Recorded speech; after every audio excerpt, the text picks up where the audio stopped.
population of Riobamba in Ecuador is around 200,000, and the local economy relies mainly on agriculture.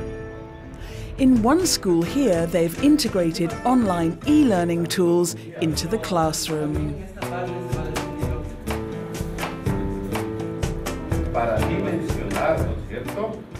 We've been using multimedia since 2000 when it all began. We started talking about e-learning, then we developed software, and now we deliver education through virtual classrooms. Eduardo Villa says for e-learning to work, teachers have to embrace it. Computer labs have to be available, and both teachers and students have to harness their creativity.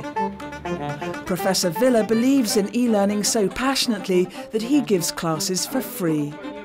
Students use the internet and have access to software like Exam Time, which helps them put material into a learning context, create mind maps and self-assess.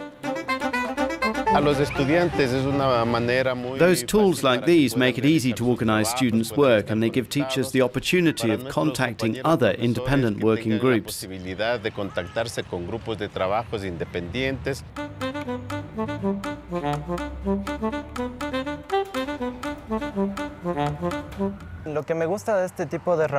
What I like about this type of tool is that it's easy to use and draws students and teachers closer together.